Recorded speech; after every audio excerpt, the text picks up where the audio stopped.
स्वस्ति श्री गणेशाय नमः। श्री युगल चरण कमलभ्यो नमः।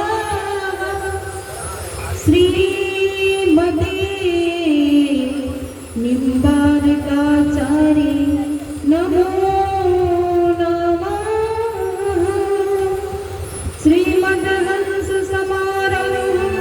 संपादि मध्यमा अस्मदाचार्यपर्यन्तं वन्दे गुरु परम्परा। भक्ति भक्त भगवत गुरु चतुर्नाम बभुई। इनके पद बंदन के ना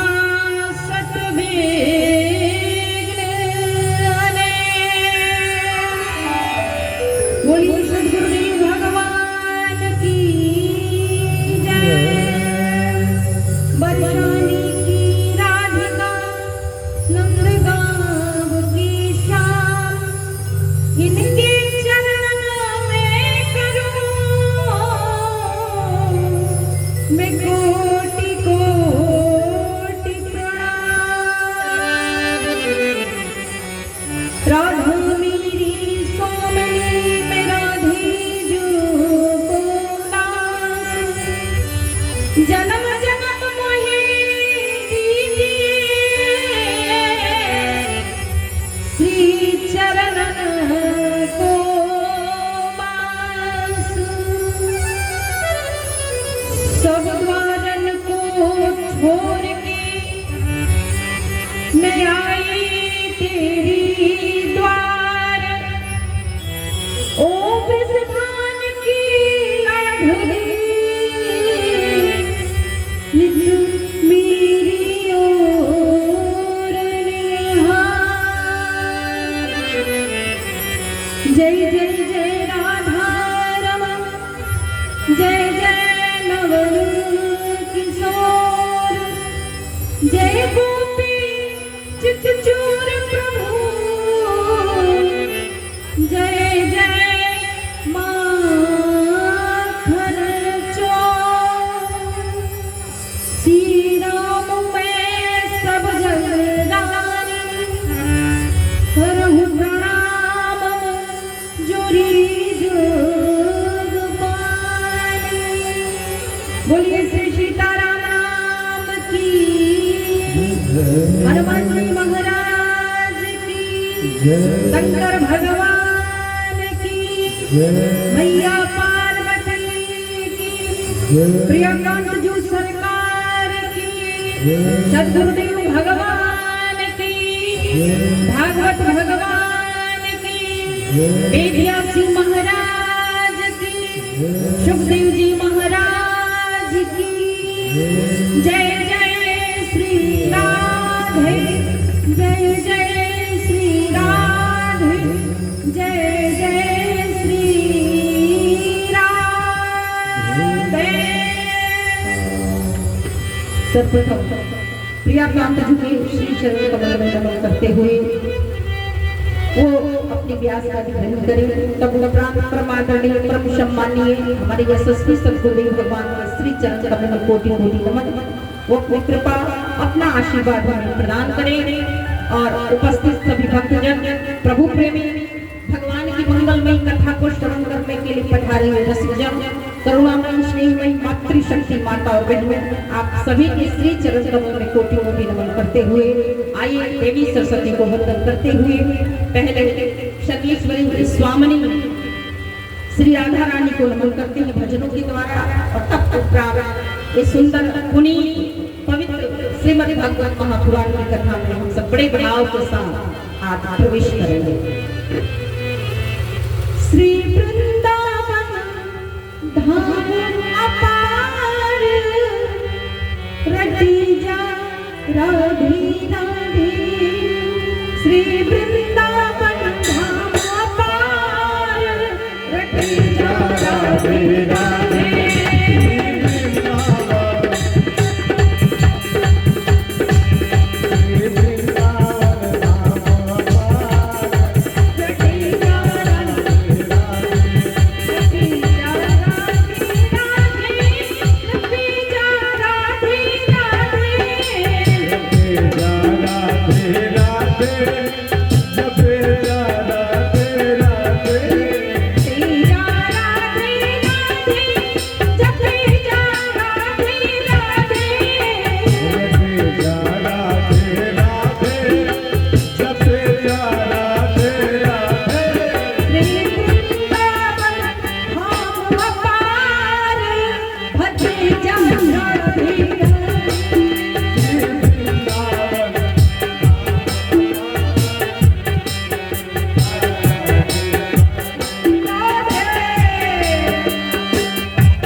लोगों ने?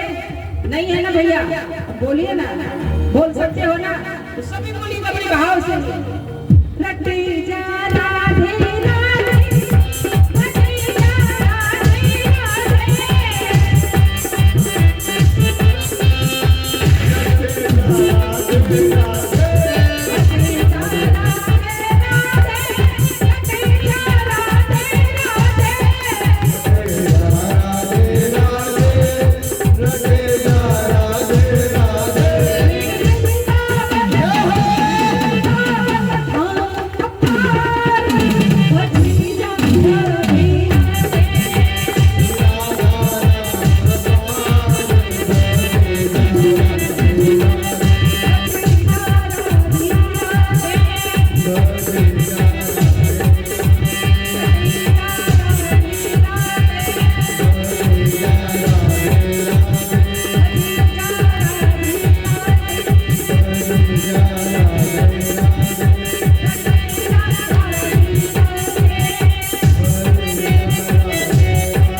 और आप सबसे निवेदन करूंगी जो लोग सामने बैठ सकते हैं, भगवान की कथा सामने बैठ के सुननी चाहिए।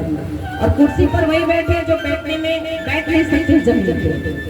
इसीलिए जितने भी अच्छा हमसे कोई नाराजगी है क्या बबुआ लोग नाराज कर लोग हमरा से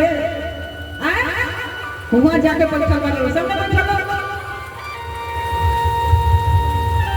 सब सब जितनी भी है जो युवा है बैठ सकते वो आके हमारे सामने बैठे। हमें भी अच्छा लगा कि लोग सुन रहे हैं कथा।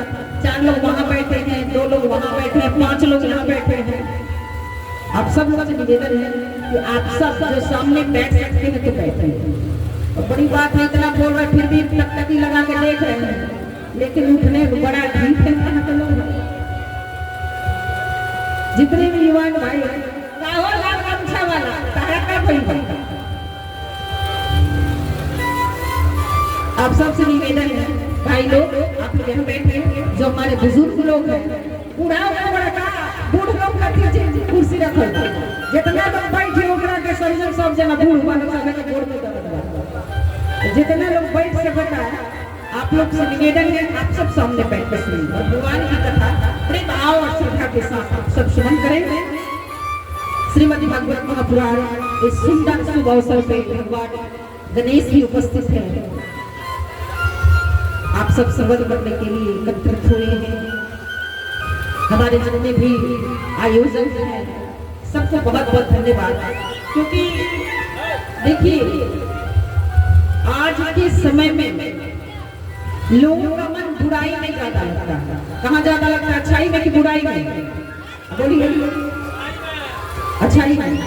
अच्छा ये बताइए सच बोलिए, सच बोलिए भाई जी।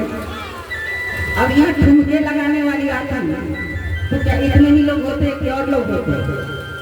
और लोग होते कि नहीं? बोलो। अच्छे काम करने के लिए कितनी परिश्रम करनी पड़ती है और बुरे काम करने के लिए नहीं परिश्रम करनी पड़ती। लेकिन अब ये भी बात है कि बुराई चाहे कितनी भी फैल जाए जीतती तो अच्छाई ही है और अच्छे लोग कम है। अब बताइए वैल्यू किसकी जाती है? जो कम है उस चीज वो वस्तु मूल्यवान है कि जो ज्यादा है वो मूल्यवान है? बोलो। जो कम है वही मूल्यवान है। तो आप सब लोग मेरे लिए बहुत मूल्यवान हो जो कथा श्रवण करने के लिए आए हो।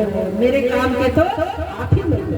तो आइए बड़े भाव से आप सब मेरे साथ भागवत जी के श्लोक को मैं बोलूंगी। आप सब हो सके तो मेरे पीछे बोले और नहीं तो श्रवण करें, सुनने का भी बहुत लाभ है। देखिए हमारे सनातन धर्म में एक बहुत विडंबना है कि जब भी कोई सत्कर्म होता है, कथा भागवत कथा हो, राम कथा हो, सत्संग हो, कुछ भी हो, तो हमारी ये गंदी मेंटालिटी हम सोचते हैं चलेंगे आखिरी दिन चलेंगे, 2-4 दिन के बाद चले जाएंगे, सोचते हैं कि नहीं। आज ये कथा शुरू हो रही है, अब बताइए आखिरी दिन क्या इतने ही लोग रहेंगे? और लोग रहेंगे ना, लेकिन आज वो कहाँ ये सोचे ना कि चलेंगे एक दिन, अभी तो आज शुरू हुआ। अब जो आज की कथा निकल जाएगी वो कल मिलेगी उन लोगों को जो लोग दरबार में बोली, वो तो मैं नहीं सुनाऊंगी ना। अब बताइए इसमें हानि किसका है, मेरा या आप लोगों का? आप लोग, मैं तो ले रही हूँ। तो मैं ये आप लोग जिन जिन लोग सुन रहे हैं, जो लोग नहीं आए हैं, उन लोगों तक मेरा ये संदेश पहुंचा दीजिएगा कि आपके गांव में अगरबत्ती हटाइए, आपके गांव में सुंदर भागवत की गंगा प्रवाहित हो रही है। जो सौभाग्यशाली होंगे वो इसमें सराबोर होंगे, अपने जीवन को लाभान्वित करेंगे। और जिनका दुर्भाग्य अधिक होगा तो फिर मैं क्या कर सकती हूँ, मैं कुछ नहीं कर सकती। देखिए ये ग्रंथ, ये कोई पुस्तक नहीं है, ये साक्षात कहते हैं भागवत साक्षात कृष्ण का ही स्वरूप है। जहाँ भगवान की कथा होती है, भगवान की चर्चा होती है, वहाँ स्वयं भगवान अपने पार्षदों के साथ उपस्थित रहते हैं। अब बताइए आपके गांव में कोई बहुत बड़ा व्यक्तित्व आए तो आप उसके सम्मान के लिए जाओगे कि नहीं जाओगे? बोलो, जाएंगे ना? जरूर जाएंगे। अब बताइए भगवान से बड़ा कोई है इस दुनिया में? नहीं है। लेकिन आज हम जिस भगवान से सब मांगते हैं उसी भगवान के लिए हमारे पास समय नहीं है। खाने के लिए, सोने के लिए, पड़ोसियों के लिए, रिश्तेदारों के लिए, लड़ने के लिए है, सबके लिए है। लेकिन जिन ईश्वर से हमें ये जीवन मिला है, ये समय मिला है, ये हमारा अनमोल समय है। बताइए ये किसने दिया है? एक एक श्वास जो आ रही है, जा रही है, आपके गाँव में या नगर में या मोहल्ले में या पूरी दुनिया में कोई ऐसा है जो आपकी एक सांस की कीमत दे सकता है? आप दे सकते हैं? 1 करोड़ 1 करोड़ भी रुपये दे करके कोई एक सांस खरीद सकता है? नहीं खरीद सकता है। और वो अनमोल सांस मेरे परमात्मा ने, मेरे कृष्ण ने, मेरे गोविंद ने, मेरे राम ने, मेरे प्रभु ने आपको दे दी। कोई पैसे भगवान ने आपसे दिए नहीं? और उन भगवान की कथा सुनने के लिए, उन भगवान के कार्य करने के लिए हमारे पास में समय है ना पैसा है, कितने देर की बात है। तो आप सब लोगों से बड़े भाव से निवेदन करना चाहूंगी कि आप सब इस कथा में बड़ी से बड़ी संख्या में उपस्थित हों। और जो भी कहते हैं, आज किसी भी पुराण को सुनाने से पहले उसके महत्व को बताया जाता है, महत्व बताया जाता है। क्यों? क्योंकि जब तक आपको पता नहीं होगा कि ये क्या दे सकती है, तब तक आपको इसमें निष्ठा नहीं होगी। अगर बहुत बड़ा व्यक्ति आपके बीच में आके बैठ गया, बहुत बड़ा व्यक्ति, और आपको पता नहीं है, तो आप उसका सम्मान नहीं करोगे ना। भाई आए राम जगह से, लेकिन कोई आकर के बता दे अरे ये फलाना जी है, बहुत बड़े आदमी है, तब सम्मान करोगे ना। बड़े आदमी को देख कर ही सम्मान नहीं करो, बड़े बड़े आदमी काम करते। सही बात है, गलत बात है? बोलो, सही बात है। तो उसी प्रकार पहले दिन किसी भी पुराण को सुनाने के पहले उसके महत्व को बताया जाता है कि सुनने से ये मिलेगा, ये मिलेगा। और हम पहले दिन आते ही नहीं, तो फिर कैसे आपकी निष्ठा से देंगे? और जब निष्ठा से देखिए, कोई भी कार्य, धर्म का कार्य हम जब श्रद्धा से करते हैं, विश्वास से करते हैं, तब उसका हमें फल मिलता है। आप श्रद्धा से नहीं करो तो फल मिलेगा? नहीं मिलेगा। तो आपकी श्रद्धा जागृत हो इस पुराण के प्रति, इसके लिए पहले दिन इस पुराण के महत्व को बताया जाता है, इसकी विशेषताएं बताई जाती हैं। इसीलिए पहले दिन की कथा अति अनिवार्य है। अगर आपने पहले दिन की कथा मन से सुन ली, भाव से, श्रद्धा से सुन ली, तो फिर आगे की जो 6 दिन की कथा है आप छोड़ने वाले नहीं हो। इसीलिए पहले दिन की कथा जरूर सुननी चाहिए।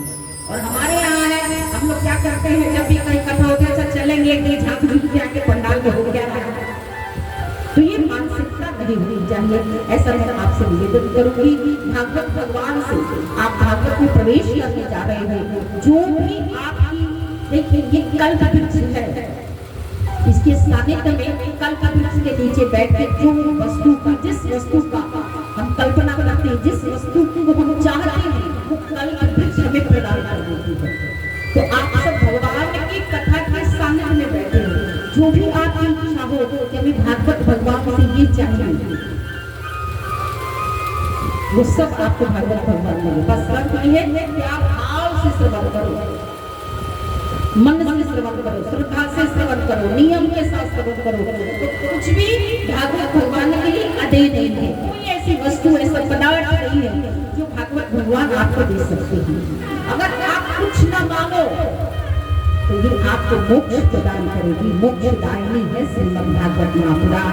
और हे मेरे प्रिय श्रोताओं, जो भी वस्तु हम भगवान से मांगते हैं, पुत्र पति, जो भी धन वैभव संपदा दुकान मकान, ये सब क्षणिक है, ये आपके साथ जाने वाला नहीं है।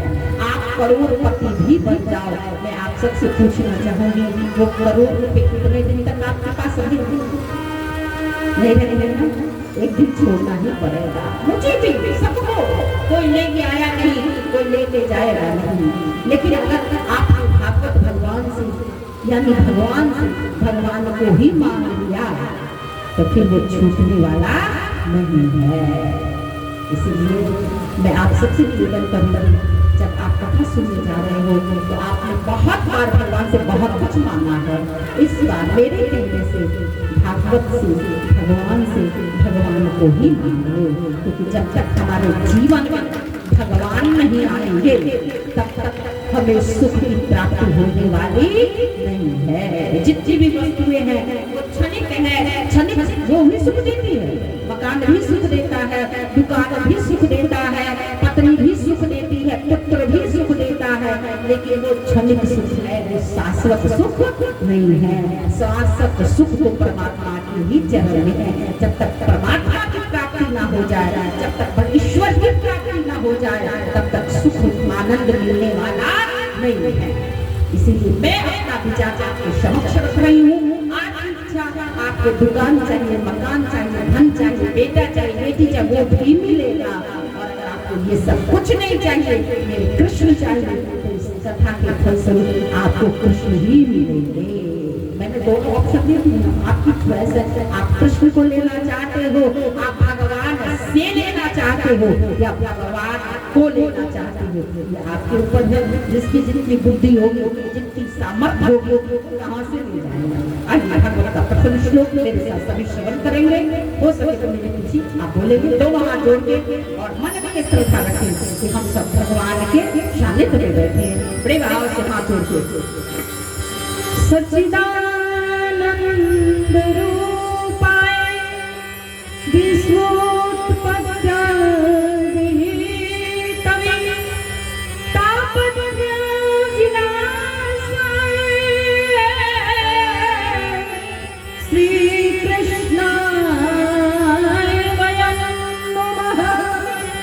श्री कृष्णाय वयं नमः। श्री कृष्णाय वयं नमः। सच्चिद आनंद स्वरूप परमात्मा श्री कृष्ण को बार बार नमन करते हैं। ये जीव हम सभी तीन प्रकार के ताप, दैविक, भौतिक, तीन प्रकार के तापों से हम सब पीड़ित हैं। कोई शारीरिक दुख से पीड़ित है, कोई भौतिक दुख से, कोई आध्यात्मिक दुख से, अनेक प्रकार के दुखों से हम सब दुखी हैं। लेकिन इस पूरे ब्रह्मांड में ईश्वर को छोड़ करके, भगवान को छोड़ करके और किसी में ये सामर्थ्य नहीं है कि हमारे दुखों को मिटा सके। बताइए कोई है जो हमारे दुख को मिटा सकता? एक तो किसी की सामर्थ्य नहीं है, और अगर जो मिटाने वाले हैं, जो थोड़ा बहुत मिटा सकते हैं, तो बताइए दुनिया वाले दुख मिटाते हैं कि दुख बढ़ाते हैं? बोलिए, दुनिया का स्वभाव क्या है? दुख मिटाना या दुख बढ़ाना? आजकल लोगों का स्वभाव क्या है? ये मानवीय प्रवृत्ति बन गई, मानवीय सोच बन गई है कि दुख बढ़ाया जा रहा है। लेकिन भगवान ही ऐसे हैं जो हमारे दुख को घटाते, हमारे ताप को। हर व्यक्ति किसी न किसी ताप से पीड़ित है। कोई धन के लिए पीड़ित है, कोई शरीर के लिए पीड़ित है, कोई पड़ोसी से पीड़ित है, कोई परिवार से पीड़ित है, कोई तप रहा है। कोई भी नहीं है, कोई चाहे कितना भी धनवान है। आपको लगता है कि भाई उनके पास बहुत पैसे हैं, वो तो बहुत मौज में है, लेकिन जब उनके करीब जाओगे, उनके जीवन में जब झांकोगे, तो आपको लगेगा आपसे वो दुखी है। अच्छा, इतने लोग यहाँ बैठे हैं, कोई एक व्यक्ति कह सकता है जिसके जीवन में कोई ताप नहीं है, कोई दुख नहीं, कोई है यहाँ? कोई है? कोई भी नहीं है। अब ये दूसरा सवाल आपसे करूंगी कि कोई आपके जीवन में ऐसा है जो आपके 3 प्रकार के ताप है या संसार में जो भी ताप है उनको वो मिटा सकता सामर्थ्य है किसी? नहीं है। वो मिटाने वाले मेरे श्री कृष्ण ही हैं, मेरे भगवान ही हैं, चाहे वे कृष्ण का हो, चाहे राम का हो, चाहे शिव का हो, चाहे दुर्गा का हो, कोई भी ऐसे भगवान जो हमारे सब समस्त तापों को नष्ट कर सकते हैं, उन श्री कृष्ण को, उन भगवान को हम बार बार नमन करते हैं, नमस्कार करते हैं, क्योंकि भगवान की सत्ता असीमित है। हमारे पास जो कुछ है ना वो सीमित है, हमारा ज्ञान सीमित है, हमारे पास जो भी है वो सब सीमित है, हमारा पावर भी सीमित है, लेकिन भगवान के पास हर चीज असीमित है। उनके पास कोई वस्तु सीमित नहीं है, भगवान को सबका ज्ञान है। धन भी अगर किसी के पास है तो सीमित है, भगवान के पास तो लक्ष्मी उनके चरण दबाती है, तो भगवान असीमित है। ऐसे भगवान को श्री यानी सर्वेश्वर श्री राधा रानी से हम बार बार नमस्कार करते हैं, नमन करके और इस भागवत रूपी गंगा में प्रवेश करते हैं। अभी भागवत शुरू कैसे है? कोई भी ज्ञान प्रकट कैसे होता है? जब हमें कुछ जानने की जिज्ञासा होती है, जब हमारे मन में कि कुछ जाना जाए, भगवान के बारे में जाना जाए, तो ये सुंदर कथाएं प्रकट होती हैं। आपकी इच्छा हुई मैं भागवत सुनना, आपकी इच्छा हुई आप लोगों की हुई, तभी तो आपने हमें बुलाया और हमारे समक्ष बैठ गया और शुरू हो गया। अगर आप लोगों की इच्छा नहीं होती तो ये ज्ञान यहाँ प्रकट होता नहीं होता। आपकी इच्छा हुई कि हमें सुनना है, हमें जानना है, हमें सत्संग करना है, तो आपने हमें बुलाया, हमारे समक्ष आप बैठ गया और हम शुरू हो गए और आप सुन रहे हो, हम बोल रहे हैं। तो ऐसे ही सौनक ऋषि जो कथा सुनने में बड़े कुशल है। देखिए कथा सुनना भी आना चाहिए, आजकल लोगों को कथा सुनना नहीं आता है। बड़े भाव के साथ आप सब लोगों से निवेदन करना चाहते हैं कि कथा कोई टाइम पास नहीं है, आए नाचे झूमे भजन गाए ताली बजाए चले गए।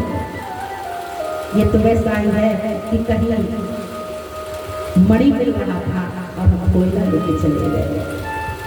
आजकल कथा को हमने टाइम पास बना दिया है, झांकी दिखाओ, नाचो गाओ झूमो और चले जाओ, कहने वाले भी और सुनने वाले भी। तो कथा देती क्या है? कथा, अरे हम लोग कितने ज्ञानी है कि मणि को छोड़ के और कोयला के पीछे पीछे भाग रहे हैं। कथा तो कृष्ण को दे सकते हैं मेरे प्यारे, और इस दुनिया में कोई भी वस्तु कृष्ण से बढ़ के नहीं है, ईश्वर से बढ़ के नहीं है, और हमारा ध्यान उस कृष्ण के ऊपर नहीं है और सारी वस्तुओं में है। तो कथा सुनने इस भाव से आई है कि भगवान से हमें प्रेम कैसे हो जाए। और ये कथा आपको भगवान से जोड़ती है, भगवान से कनेक्ट करती है कथा, इसलिए कथा सुननी चाहिए और श्रद्धा भाव से कथा सुननी चाहिए।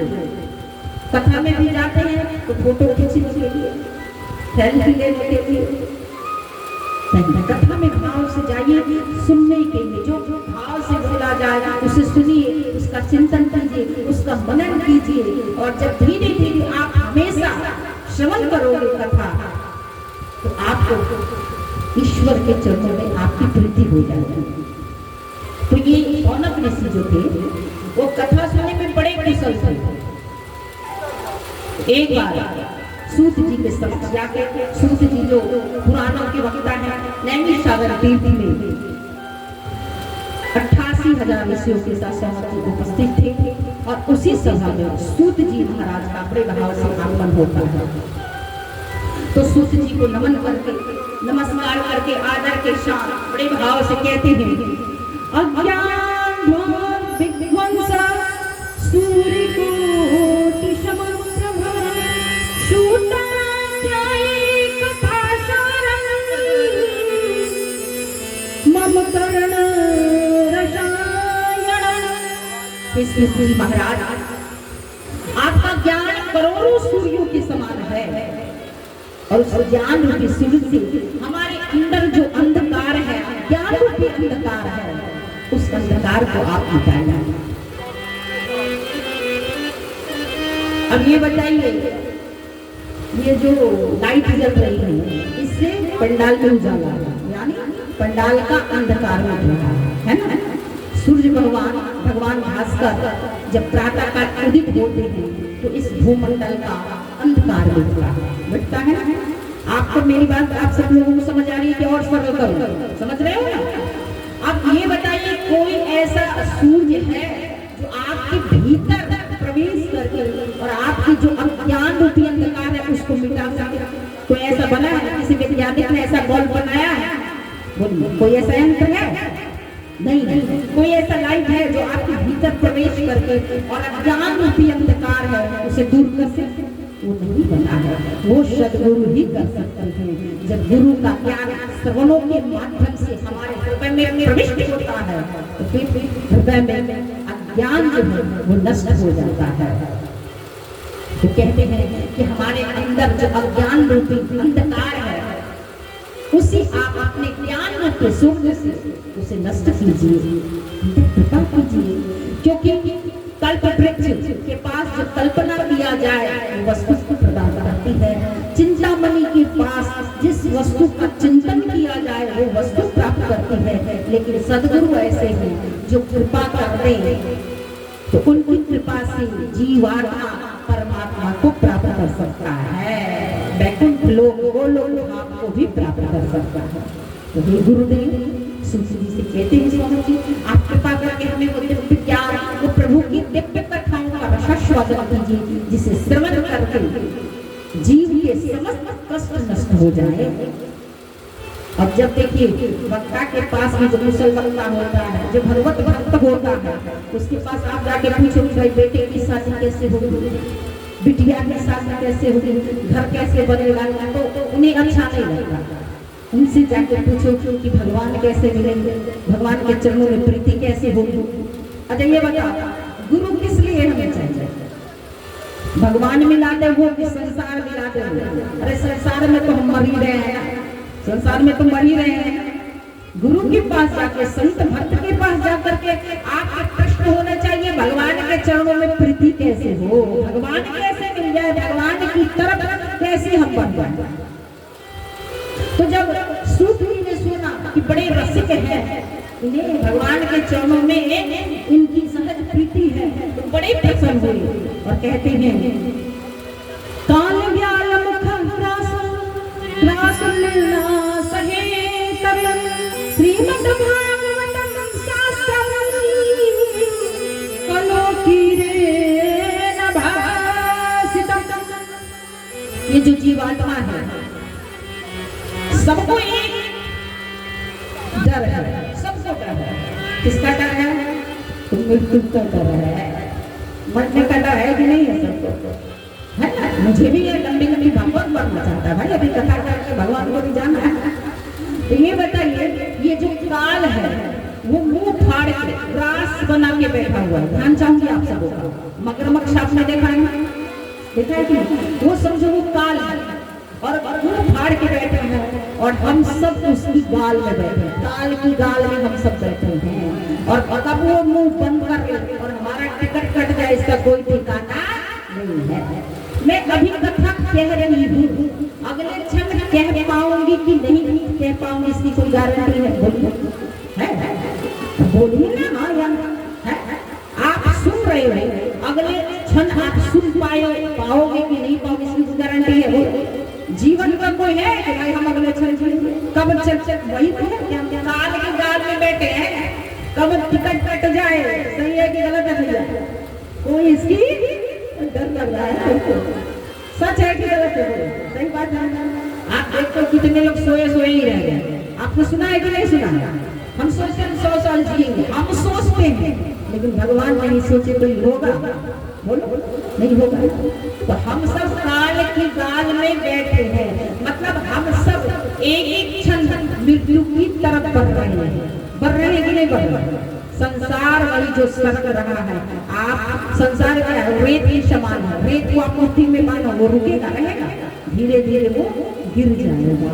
उसी प्रकार में संसार है, चाहे कुछ भी कर लो, किसी में ताकत नहीं जो इसे रोक सके, वो सरकता ही रहेगा। हम सब एक एक क्षण मृत्यु के तरफ अग्रसर हो रहे हैं।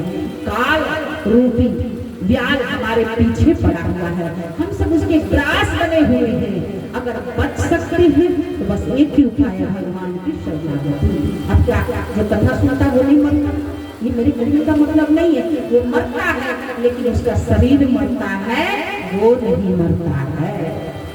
वो तो मुक्त हो जाता है। जो मरता है उसका जन्म होता है, लेकिन जो मुक्त होता है उसका फिर जन्म नहीं होता है। वो सीधे भगवान के धाम जाता है, उसका फिर आना जाना नहीं होता। और जब तक मुक्त नहीं होगी तब तक इस 84 योनि में बार बार पुनरपि जन्मम पुनरपि मरणम पुनरपि जन्मनि जठरी शयनम। सबसे ज्यादा अगर मनुष्य को दुख होता है तो वो जन्म लेने में और मरने में भयंकर पीड़ा और वेदना होती है, मरने के समय और जन्म के समय। अगर इस दुख से बचना चाहते हो तो मेरे प्यारे श्रोताओं, इस बार मरना नहीं, इस बार ये संकल्प करो कि मरना नहीं है, इस बार मुक्त होना है, इस बार मुक्त होना है। और मुक्त होया जा सकता है भगवान की चरण शरण ग्रहण करके। जब तक भगवान की चरण शरण ग्रहण नहीं करेंगे तब तक मुक्ति मिलने वाली नहीं है। तो वो चरण शरण ग्रहण कैसे करें? कथा के माध्यम से करें। सूत जी कहते हैं कि सुनो, मैं बड़ी प्यारी बड़ी सुंदर कथा सुनाता हूँ जो मेरे गुरुदेव ने अपना परम शिष्य जानकर मुझे नितांत में श्रवण कराया था। वही पवित्र दिव्य ज्ञान श्रीमद् भागवत महापुराण की कथा मैं तुम्हें श्रवण कराऊंगा। एक बार ये कथा इतनी महत्वपूर्ण है कि जब परीक्षित को मोक्ष मिल गया तो ब्रह्मा जी ने तराजू पर एक तरफ जितने धर्म शास्त्र थे सबको रखा और एक तरफ श्रीमद् भागवत महापुराण को रखा। लेकिन भागवत अपने महत्व के कारण सारे पुराणों पे भारी पड़ गया, सारे पुराण हल्के हो गए और भागवत महापुराण भारी पड़ गया। भागवत ऐसा पुराण है, कहते हैं जैसे सिंह गर्जना करे, सिंह गरजे तो सिंह के सामने भेड़िया नहीं दिखते, उसी प्रकार भागवत की ध्वनि जब गूंजती है तो पाप नहीं दिखते। ऐसी पवित्र कथा आप सब श्रवण कर रहे हो। तो कहते हैं सूत जी से ऋषिगण कि जब ये इतनी सुंदर कथा है तो फिर ये साप्ताहिक विधि कहाँ से आई? सब तो हमेशा सुननी चाहिए। ये सप्ताह विधि कैसे प्रारंभ हुई? तो कहते हैं सूत जी ये सप्ताह विधि ऐसे तो नारद जी ने अपने पिता ब्रह्मा से सुन रखा था, चतुर्श्लोक की बात। लेकिन ये सप्ताह श्रवण की विधि उन्होंने सनत कुमार से श्रवण की। तो कहते हैं शौनक ऋषि की नारद बाबा घुमक्कड़ बाबा, वो तो घूमते रहते हैं, कहीं रुकते नहीं हैं, जब देखो तो बिना लेके नारायण नारायण करते रहते हैं। तो नारद जी का ऋषियों से कैसे समागम हुआ और कैसे उन्होंने कथा श्रवण कराई, ये सूत जी महाराज वो सुंदर पवित्र कथा हमें श्रवण कराया। तब यहाँ से बड़ी सुंदर नारद भक्ति संवाद प्रारंभ होता है। एक बार नारद जी महाराज की इच्छा हुई कि मैं तीर्थ करने के लिए जाऊं, तो नारद जी महाराज बीना उठा के पुष्करम च प्रयागम च काशी गोदावरी तथा हरिक्षेत्रम कुरुक्षेत्रम श्रीरंगम सेतुवंदनम। नारद जी बिना उठा करके और पुष्कर में गए, प्रयाग में गए, काशी गए, अनेक प्रकार के तीर्थों में भ्रमण कर रहे थे। लेकिन उनके मन में कहीं भी शांति नहीं मिल रही थी। हर जगह केवल पाप ही पाप था। लोग केवल पाप में निरत थे, केवल खाने कमाने में लगे हुए थे। और घर में अब पहले लोग कोई कार्य करते थे तो बुजुर्गों से सलाह लिया करते थे। भाई अपने बड़े भाई से सलाह लेता था ये कार्य करना है कि नहीं करना है। और कलयुग में लोग, अगर बताओ कलयुग में किससे सलाह लेते हैं? भाई से सलाह लेते हैं कि साले से सलाह लेते हैं? साले से क्या बात है। तो व्यास जी ने ठीक ही लिखा है, भागवत में लिखा है तरुणी प्रतिदागे श्याल को बुद्धिदायक। अब लोग कोई अपने भाई से सलाह नहीं लेता, अब लोग अपने साले से सलाह लेते हैं। पहले लोग अपने भाई से सलाह लेते थे, बड़े भाई ज्येष्ठ ज्येष्ठ भाई जो कहते वही घर में वही आज्ञा पालन होती थी कि नहीं होती थी।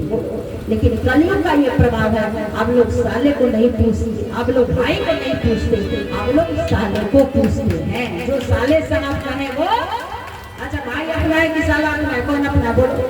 भाई अपना है, ज्यादा क्लोज कौन है, भाई की साला? भाई है ना। लेकिन चलती किसकी है?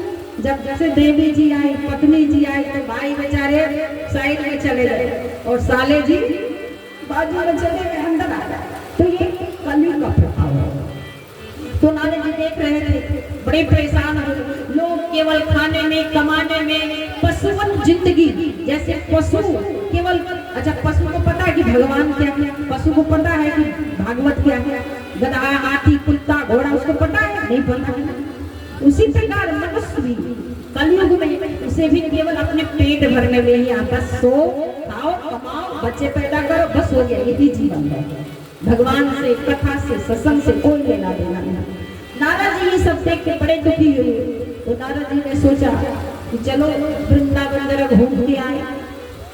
और नारद जी वृंदावन गए। जब नारद जी वृंदावन गए तो नारद जी ने देखा कि एक स्त्री यमुना के तट पे गए, एक स्त्री बड़े खिन्न मन से बैठी थी, रो रही थी और उसकी गोद में दो अचेत वृद्ध पुरुष पड़े हुए थे। स्त्री तो युवान सुंदर थी, लेकिन जो पुरुष गोद में लेटे हुए थे वो बुजुर्ग थे, बूढ़े थे, सफेद बाल हो गए थे। और स्त्री के अगल बगल सैकड़ों स्त्रियां बैठी हुई थी, उसे सांत्वना दे रही थी। नारद जी ने देखा, संत हृदय में के समान, संतों का हृदय बड़ा कोमल होता है। विचार करने लगे कि भाई ये स्त्री रो रही है, स्त्री बार बार रोए, बार बार दसों दिशाओं में परमात्मा को खोजे हुए। फिर नारद जी देखते रहे, नारद जी से नहीं रहा गया तो नारद जी समीप गए, चुपचाप खड़े थे। और जैसे ही स्त्री ने देखा कि संत मेरे जीवन में आए हैं, तो स्त्री ने कहा, भो भो साधु छत्रम कृष्ण मा चिंता मपिनाशय दर्शन तब लोकस्य सर्वथा गहरं परम। हे संत जी तनिक रुकी, मैंने सुना है जैसे ही संत का दर्शन हो जाए जीव के सभी दुख तत्क्षण नष्ट हो जाते हैं। अच्छा ये बताओ, आपको प्राइम मिनिस्टर से मिलना है तो बताओ आप डायरेक्ट मिल सकते हो? नहीं मिल सकते हो। अब बोलिए ना, बड़ा मुंह लटका लटका कर बैठे भाई, नहीं मिल सकते हो ना भैया। पहले उन्हें पीए से मिलना पड़ेगा। सही बात है कि गलत बात है बाबा? सही बात है। किसी भी बड़े व्यक्ति से, प्राइम मिनिस्टर तो बहुत बड़े हो गए, आपको पहले पीए से मिलना पड़ेगा, परमिशन लेनी पड़ेगी, तब आप मिल सकते हो। सही बात है ना? तो भगवान से मिलना है तो क्या मुंह उठा के डायरेक्ट अमरूद के फल भगवान की लोअर बटन से खा लो?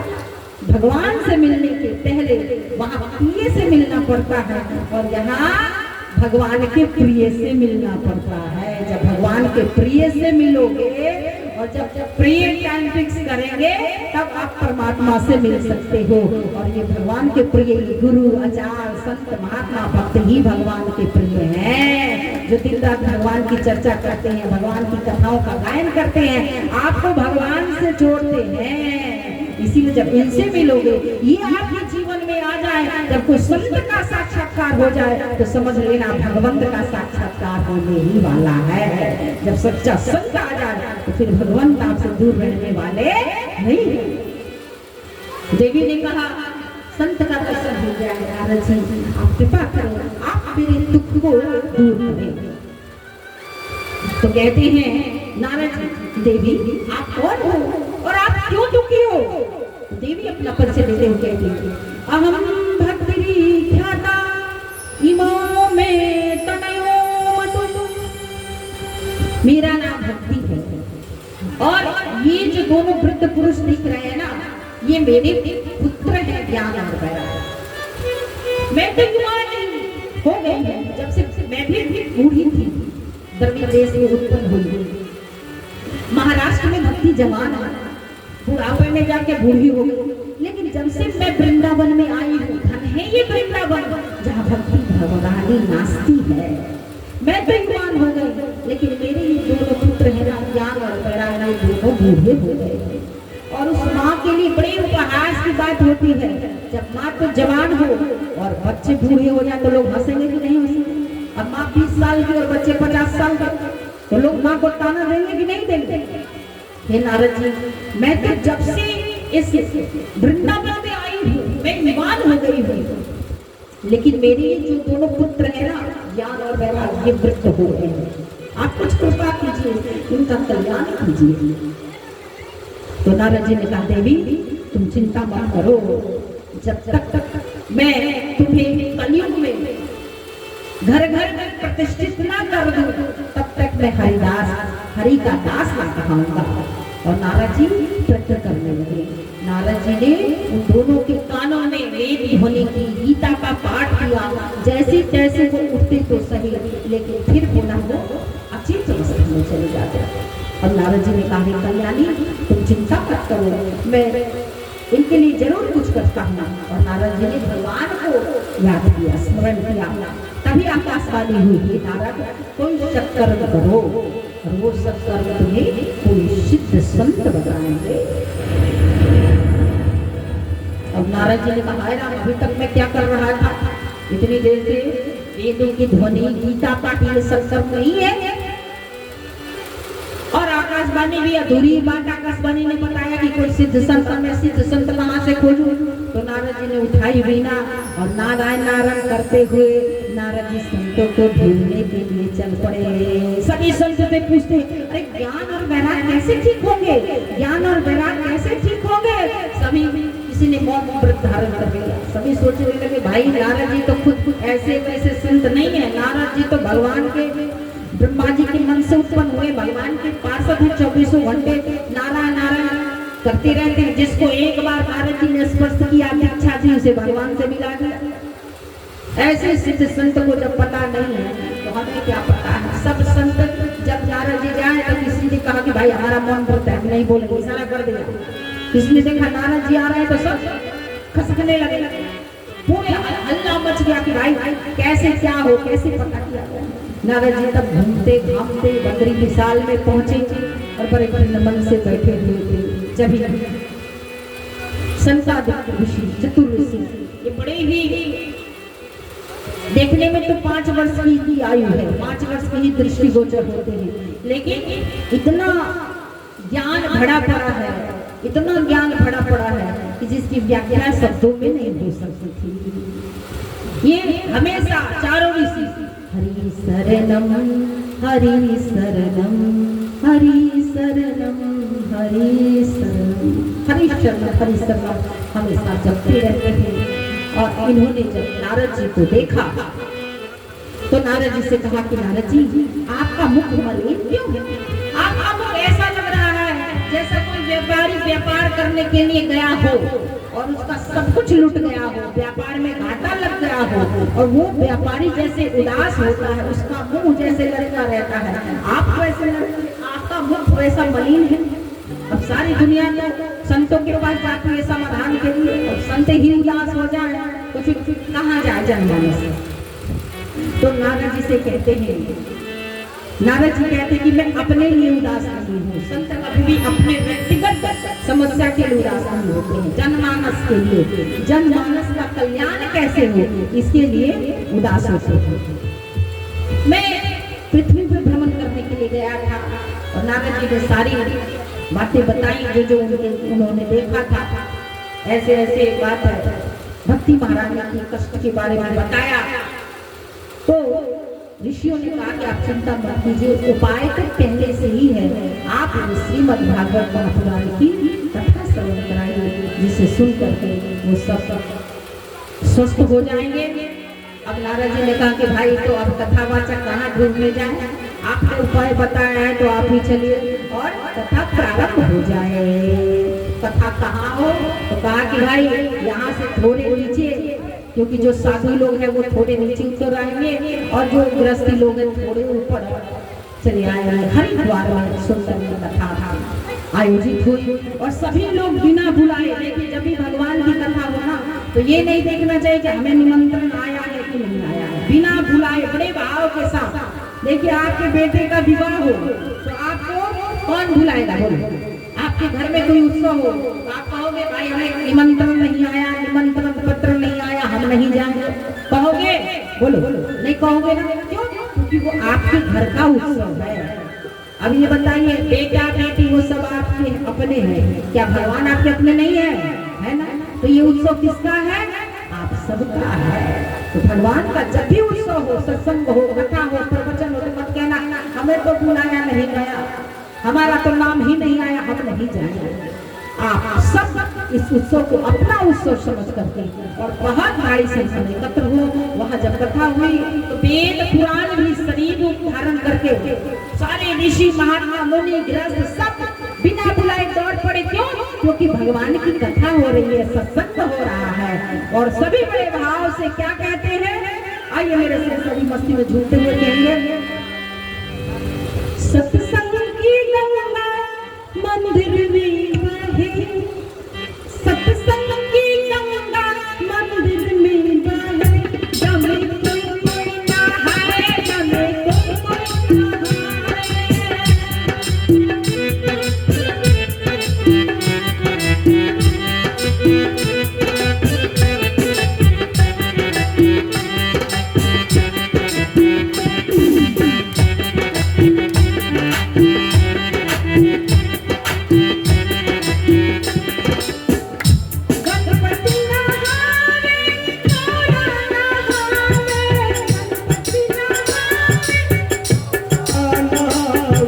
जब बंसी बजावे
भगवान की भागवत भगवान की।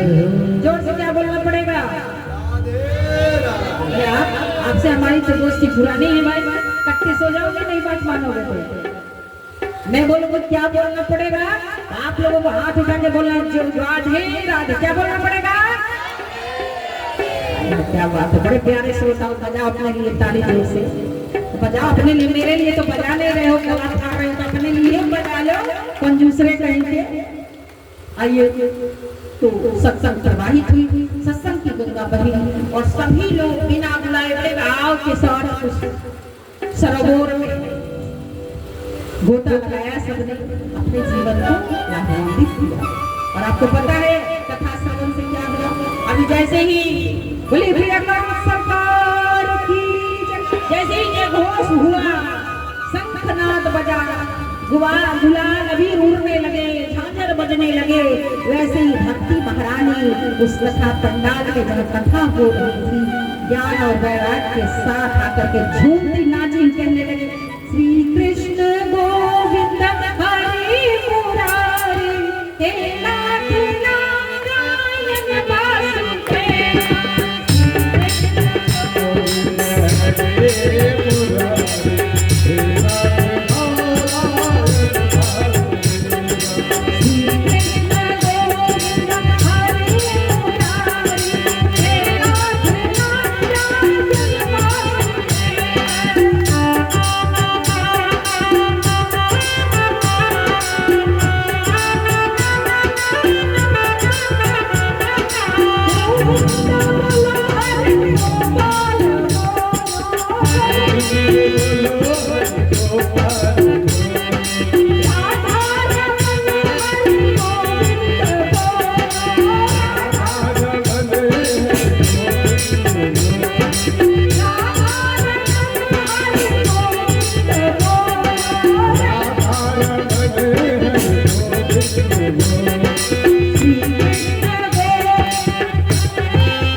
होते हैं ना, जितने पाप होते हैं पतित होते हो ना, ऐसे चुपचाप बैठे हो फेविकॉल की तरह चिपक के कि बोलने का नाम नहीं ले रहे। अरे मैं आप लोगों से बुलवाना चाहती हूँ, 2 मिनट सभी बोलेंगे, श्री कृष्ण गोविंद हरे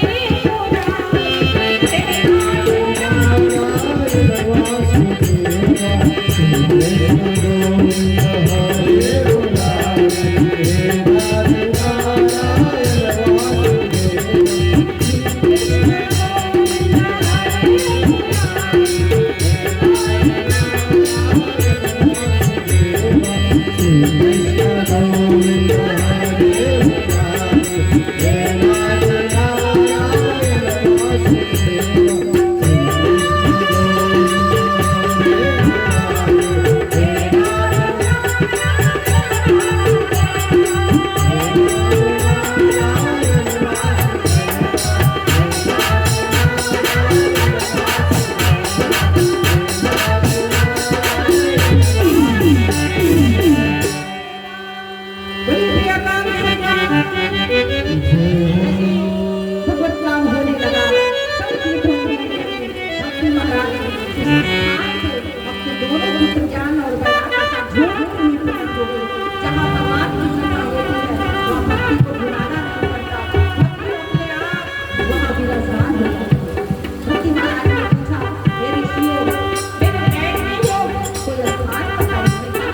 सहन करूं। तो ऋषि ने कहा, हे देवी, जितने भी श्रोता मेरे समक्ष बैठे हुए हैं, आप सबके हृदय में अपने दोनों पुत्रों और ज्ञान और वैराग्य के साथ विराजमान हो जाए। आज मैं भी भगवान से प्रार्थना करती हूँ कि जितने भी श्रोता यहाँ बैठे हैं, आप सबके साथ मेरे भी हृदय में आज भक्ति महारानी अपने ज्ञान और वैराग्य दोनों पुत्रों के साथ हम सबके हृदय में प्रवेश कर जाए और हम सब पर कल्याण करा के भगवत धाम हमें दिला दे, हमें भगवान को दिला दे। क्योंकि जहाँ भक्ति आती है ना, वहाँ फिर परमात्मा पीछे पीछे चले आते हैं। ये बहुत प्रियतमा है प्रभु, इसीलिए भगत के बस में है भगवान। भक्ति करोगे तभी परमात्मा मिलेंगे। तो इस कथा को सुन करके भक्ति महारानी अपने दोनों पुत्रों के साथ उस स्थान पे पहुंचती है। ज्ञान और वैराग्य के कष्ट की निवृत्ति होती है। ये भागवत का भाषण है। जब आप भागवत की कथा सुनते हो, अच्छा मुझे बोलते हो कितनी देर हो गई, कितना देर बोल पंडित जी, 1-1.5 घंटा हो गया। तो बताइए इतना देर में आप लोगों की भक्ति बढ़ रही है कि नहीं बढ़ रही है? बढ़ रही है ना? लग रहा है ना कि कुछ अच्छा सुन रहा है। आपको योधन टाइप के लोग बैठे होंगे, खलनायक टाइप के लोग, तो उनकी कोई गिनती नहीं है। लेकिन जो मानव होंगे, जिनकी अच्छी बुद्धि होगी, उनका मन भगवान की तरफ जाएगा ही जाएगा। और सत्संग का, कथा का यही काम है, आपके चंचल मन को आपके मन का हरण करके परमात्मा के श्री चरण कमलों में लगा दे। वही सत्संग है, वही कथा। बजाओ ताली कंजूस करके, ऐसे बजाओगे नहीं तो काटे ही बजवाना। तो ऐसी सुंदर पवित्र कथा है। कथा श्रवण करने से ये भक्ति ज्ञान का वर्धन करने वाली कथा है। इस कथा को श्रवण करने से भक्ति का, ज्ञान का, विवेक का ऐसा वर्धन होता है। वो सुंदर कथा श्रवण कर रहे हैं। भक्ति का दूसरा महात्म है। अच्छा, आप लोगों के पास टाइम है कि आरती करें? बताओ। पता चला मैं ऐसे बड़बड़ा रहे हैं, आप लोगों को लगे देवी जी माइक छोड़ ही नहीं रही, हमें अपने घर भी जाना है। एक और महात्म की कथा आती है, उसे सुनाए कि आरती कर दे? बोलो, सुनना है कि क्या करें? बोलो। वो कथा सुना दे कि छोड़ दे? जैसा बोलो। अब तो आपके गांव में आए हैं, जो कहो वही करना ही पड़ेगा। सुना दे और कथा सुनाए कि आरती करे? बोलो। और सुनाए या ना? मैं कंफ्यूज हो रही हूँ। हाँ, कितने प्यारे से होता हो। बजाओ ताली। एक और बड़ी सुंदर भक्ति की, अभी आपने सुना कि भागवत सुनने से ज्ञान और वैराग्य जो अचेत से वो सचेत हो गए। और दूसरी कथा आती है गौकर्ण और भूतकारी की कथा। आदिदेव के नाम के ब्राह्मण तुम भद्रा नदी के नाम पे रहते थे, तुम भद्रा नदी के तट पे रहते थे, बड़े धर्मात्मा थे, धर्म कार्य में लगे हुए थे। लेकिन आप देखिए अधिकांश ये होता है पति और पत्नी एक और धर्म की तरफ जाएगा तो दूसरा दूसरी तरफ जाएगा। अधिकांश होता है अगर पत्नी धर्मात्मा है तो पति खलनायक टाइप का है, पति धर्मात्मा है तो पत्नी धुंधली टाइप की है, तो फिर वहाँ गड़बड़ हो जाता है। दोनों अच्छा रहे तो गिरस्थ स्वर्ग बन जाता है। लेकिन अगर आपकी परिस्थिति आपके अनुकूल अगर नहीं भी है, फिर भी भक्ति को छोड़िएगा और सोचिएगा भगवान ने जो किया है वो अच्छा किया है। अगर अच्छा मिल गया होता तो फिर मन उसी में रह जाता, परमात्मा में नहीं जाता। तो इसीलिए अगर बुरा भी पति मिले, पत्नी मिले, तो भगवत इच्छा छोड़कर सोच करके कि हे भगवान आपने मेरे ऊपर बहुत कृपा की है, भगवान के चर्चा को पकड़ लीजिए। तो आदिदेव थे बड़े धर्मात्मा, यज्ञ थे, वेद का अध्ययन किया करते थे, बड़े सुंदर सुंदर कर्म किया करते थे, धन का खूब था। लेकिन एक पत्नी जो थी धुंधली, उसे कुछ अच्छा नहीं लगता था। उसे न पूजा पाठ, दान पुण्य, अच्छे कर्म उसे बिल्कुल भी अच्छे नहीं लगते थे। अब आत्मदेव के जीवन में सब कुछ तो था, लेकिन उनके जीवन में कोई संतान नहीं थी, पुत्र नहीं था। और कहते हैं जब गृहस्थ आश्रम में जाए तो हमें एक पुत्र की प्राप्ति होनी चाहिए। क्योंकि देखिए विवाह संस्कार जो है वो एक संस्कार है। विवाह इसीलिए हमारे सनातन धर्म में किया जाता है कि सुयोग्य पुत्र उत्पन्न करे जो हमारे पितरों को जल दे सके। हमारे ऊपर 3 ऋण है, ऋषि ऋण, देव ऋण और पुत्र ऋण।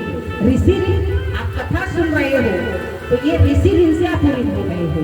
जब हम यज्ञ करते हैं, यज्ञ में आहुति पड़ती है स्वाहा, तो देवता करते आहा, तो आप ये ऋण से ऋण होते हो।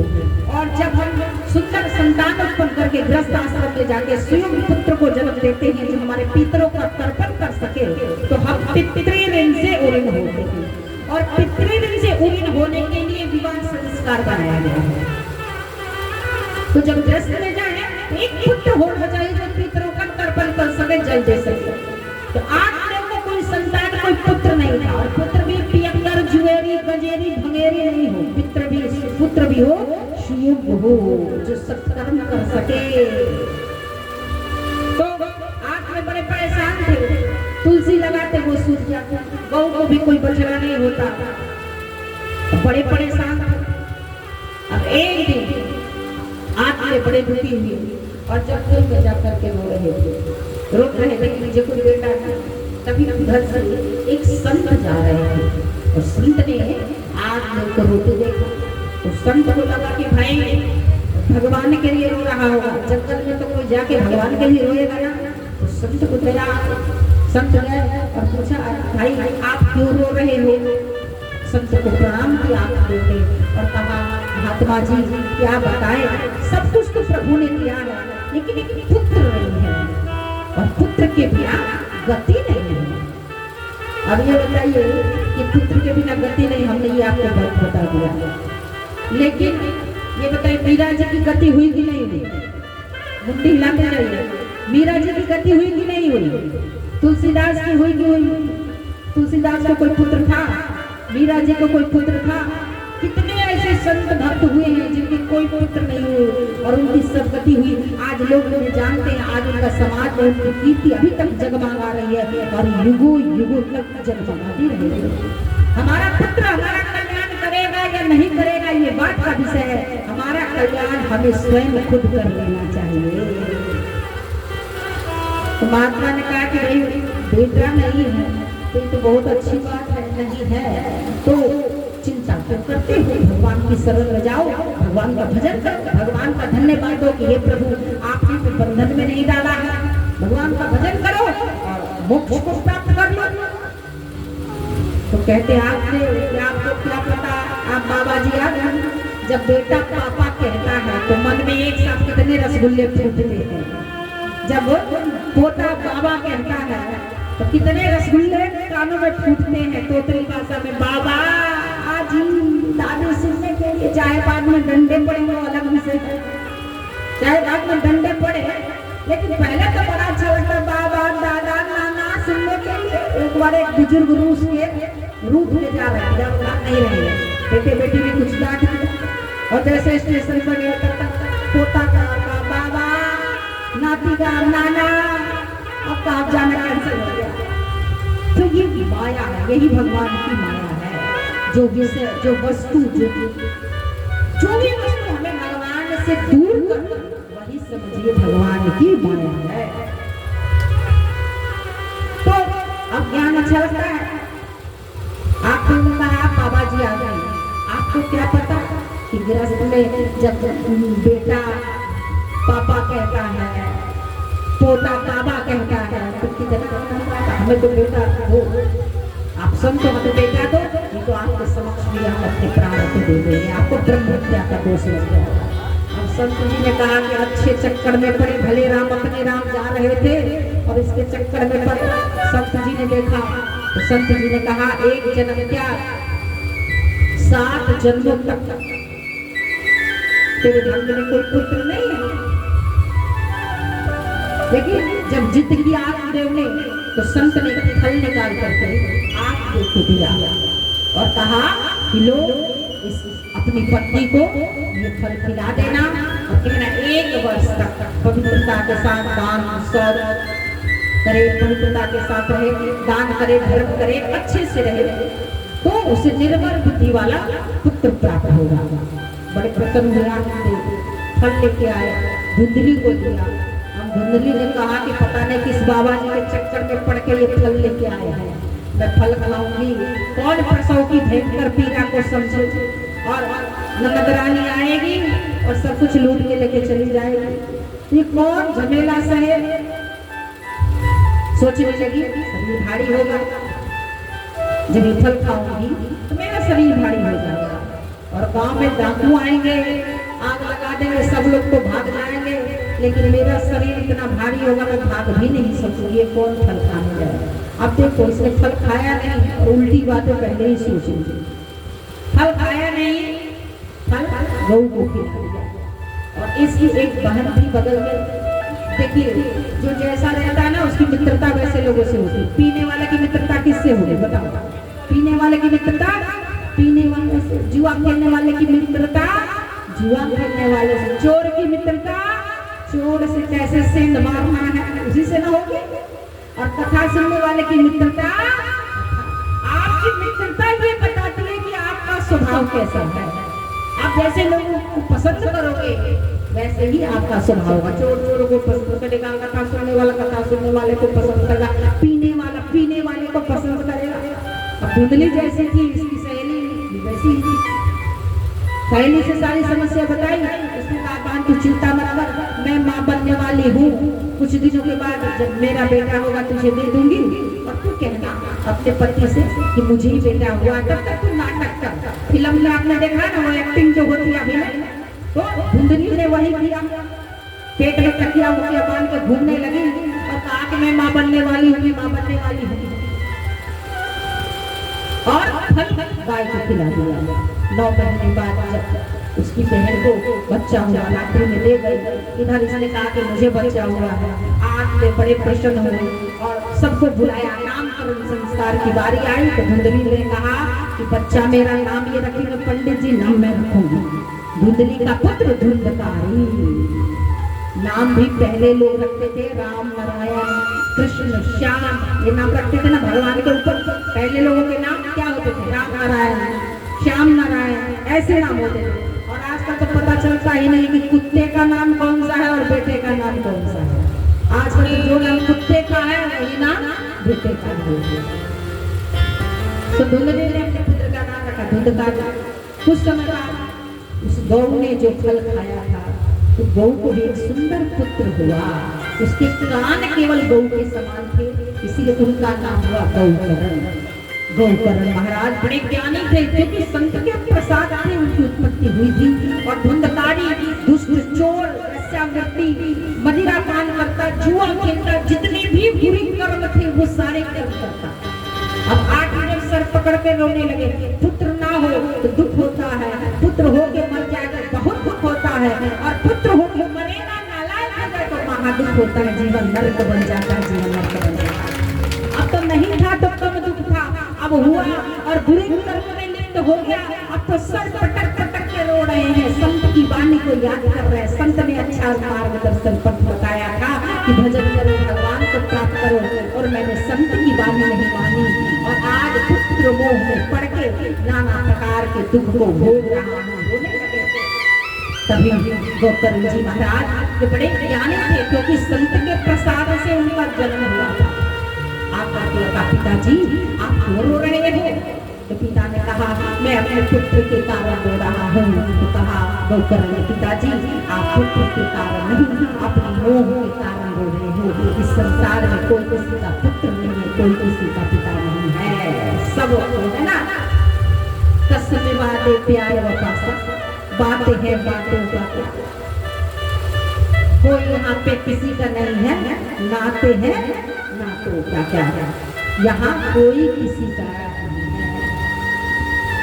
ये सब हम लोग एक कहते हैं ना, एक वृक्ष के पंछी है, ये संसार एक वृक्ष है और हम सब पंछी हैं। जब जिसका समय आएगा वो उड़ जाएगा, कोई रोक नहीं सकता है, बस एक साथ बैठे हैं। अच्छा कोई भी हमारा कितना भी प्रिय हो हमारे साथ जाएगा क्या? बोलिए, कोई भी कितना भी प्रिय हो जब हम जाएंगे तो हमारे साथ जाएगा? कोई जाने वाला नहीं है। आपके साथ मेरे साथ जाएगा तो मेरा कर्म ही साथ जाएगा और कुछ जाने वाला नहीं है। मेरे प्रिय श्रोताओ, जो साथ जाने वाला है उसके लिए कोई विचार नहीं है, कोई चिंता नहीं है। और जो नहीं जाने वाला सारा दिन उसी के लिए सोचते हैं, उसी के लिए सोचते हैं। सब रोने लगे और अपने पुत्र की बात को मान करके उनका ज्ञान जागृत हुआ। तब तक क्षण घर का त्याग कर दिया और भगवत भजन में लीन हो गए और भगवान को प्राप्त हो गए। इधर धुंधली अब धुंधकारी और स्वतंत्र हो गए, माँ को मारता पीटता। अब धुंधली जब प्रकाश नहीं कर पाई तो कुएं में कूद करके अपने प्राणों को त्याग दिया। धुंधकारी और भी धीरे धीरे करने लगा, वैश्याओं को घर में बुलाकर ही लाया। एक भी राजा के यहाँ उसने चोरी की। अब गणिकाओं को पता चला कि भाई राजा के यहाँ इसने चोरी की है, ये पकड़ा जाएगा तो फिर हम पकड़े जाएंगे। इसीलिए उसने जलती हुई लकड़ी वैश्याओं ने गणिकाओं ने धुंधकारी के मुख में डाल करके और उसका प्राण खो गया। पूरा जीवन तो उसने पाप ही किया था, इसीलिए मरने के बाद वो प्रेत। इधर गोकर्ण जी महाराज तीर्थ करने गए थे। जब पता चला कि मेरे माता पिता मेरे भाई का कोई नहीं रहा तो गया जी में जाकर के सबका पिंडदान किया, श्राद्ध किया और अपने घर गया। धुंधकारी लेकिन प्रेत बना हुआ था, गया के श्राद्ध के कारण वो उसकी मुक्ति नहीं हुई थी। अब जब प्रेत बन गया, नाना प्रकार की यातनाओं को भोगने लगा। जब गोकर्ण जी महाराज आते हैं तो उनके सामने विभिन्न रूप बना करके और सामने आने लगा, कभी कुछ बन के गोकर्ण जी महाराज जल अभिमंत्रित करके और जैसे ही उसके शरीर पे वो जल लेते हैं, छिड़कते हैं तो वो बोल पड़ा, रोने लगा, कहने लगा भाई मैं तुम्हारा भाई धुंधकारी हूँ, अपने पाप के कारण मैं प्रेत योनि में भटक रहा हूँ, मेरे कल्याण का कोई मार्ग ढूंढो और मेरी मुक्ति कराओ, मैं तुम्हारे हाथ जोड़ता हूँ। गोकर्ण जी महाराज भगवान सूर्य के बड़े उपासक थे, सूर्य की उपासना की और भगवान भुवनदास ने बताया कि आप साप्ताहिक श्रवण भगवत का पाठ कीजिए, जिसे सुनकर के मुक्ति मिलेगी। और तब वैसा ही गोकर्ण जी महाराज ने किया। अनेक श्रोतागण सभा में उपस्थित हुए। एक बांस में वो प्रेत भी आकर के बैठा और 7 दिन में उस बांस की 7 गांठ खुल गई और इस भागवत की कथा श्रवण करने से वो प्रेत भी सुंदर दिव्य स्वरूप को प्राप्त हुआ। भगवान के पार्षद आए और उसे लेकर के गए। जब लेके जाने लगे पता ये 7वें दिन यहाँ भी पंडाल में भी विमान आएगा। कौन कौन जाने के लिए तैयार है? कोई जाएगा भगवान के धाम? कौन कौन भगवान के धाम जाएगा? अच्छा, भगवान के धाम नहीं जाओगे, नरक में जाओगे? कहाँ जाओगे? भगवान के धाम जाओगे कि नरक में जाओगे? बोलो तो जोर से बोलो। 7वें दिन भगवान भेजेंगे यहाँ पे विमान। कौन कौन जाने के लिए तैयार है? बोलो। जाइएगा बाबा जी, वैकुंठ धाम जाइएगा। एक बाबा एक भैया कितने लोग बोल रहे हैं पैर लटका हुआ है, कब टिकट कट जाने का फिर भी वो हाथ नहीं उठा रहा भाई, अभी नहीं जाना, अभी तो और आएगा बुलावा तो जाना पड़ेगा, चलते नहीं बहाना किसी का चलेगा बाबा। तो जब जाने लगे, जब धुंधकारी जाने लगा तो सबने कहा भगवान के पास से भाई कथा तो हम सबने सुनी है, तो विमान केवल उनके लिए क्यों आया, हमारे लिए क्यों नहीं आया? तो भगवान के पास से बोले कहा जो जिस भाव से कथा सुनता है, ध्यान चाहूंगी आप सबों का, उसी वस्तु की प्राप्ति होती है। इसने अपने मुक्ति के लिए कथा सुना कि मुझे भागवत का फल यही मिले, सोचे से मेरी मुक्ति हो जाए। आप लोगों ने उस भाव से नहीं सुना। सब श्रोता ने कहा कि हम भी अब इसी भाव से कथा सुनेंगे कि हमारी मुक्ति हो जाए। और पुनः सबने भाव और श्रद्धा के साथ इस कथा को श्रवण किया कि मेरी मुक्ति हो जाए। और तब इस बात सबकी मुक्ति हुई, सबके निर्माण आया और सब भगवान के धाम गए। बोलिए भागवत भगवान की जय, वेदव्यास महाराज की, सुखदेव जी महाराज की। आप सब लोगों से निवेदन है, कथा के नियम है, आप आज तो एक दिन निकल गया, 6 दिन मेरे आने के पूर्व आप आ जाए, मेरे सम्मान के लिए नहीं, भागवत के सम्मान के लिए। और जब कथा हो जाए, पुष्पांजलि हो जाए, आरती प्रसाद लेके आप जाए। कथा पे जब भी जाए तो खाली हाथ नहीं जाना चाहिए। जब इंद्र कथा सुनने गए थे ना तो अमृत लेकर के गए थे। अब मैं आपसे वो पैसे नहीं मांग रही हूँ कि आप मेरे लिए लाए, नहीं, आपको कुछ नहीं है, तुलसी दल तो लाओ, पुष्प तो लाओ, भागवत जी को तुलसी पुष्प जला करके और प्रणाम करें, आए तुलसी दल चढ़ा करके आप प्रणाम करें बैठे, और जब जाने लगी तब भी प्रणाम करके जाए। ये नियम है। कुछ प्रसाद जरूर भगवान के पास लेके आना चाहिए, और वो प्रसाद आप ही को मिलेगा, मैं ले जाने वाली नहीं है।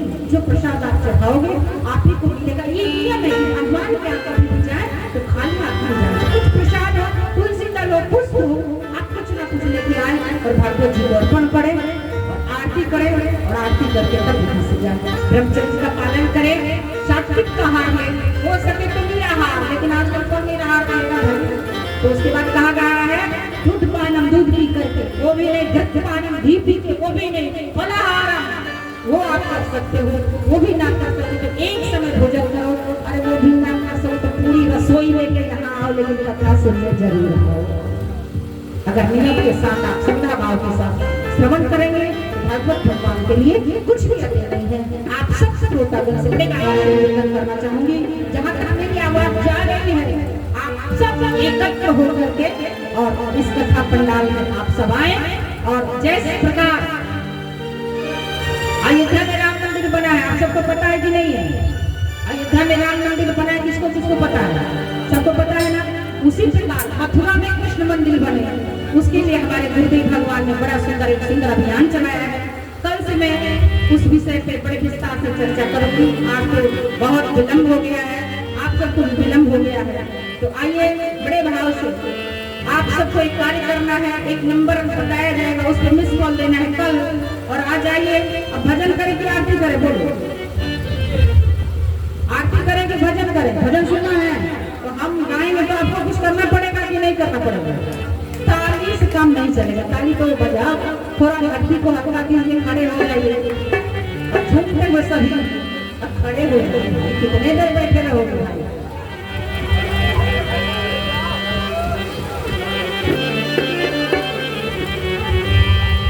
मेरी झोपड़ी के बाग जल जाएंगे,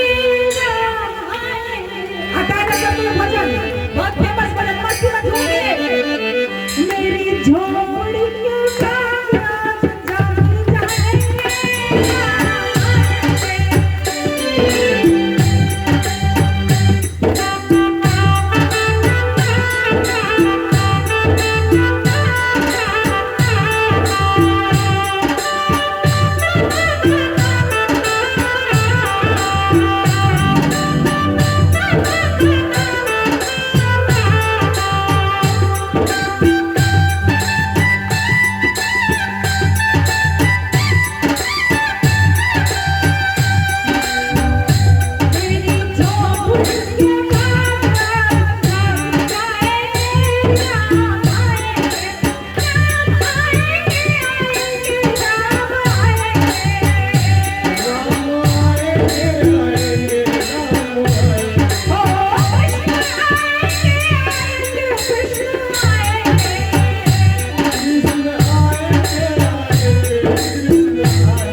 जोर से करती हो और जैसे मेरी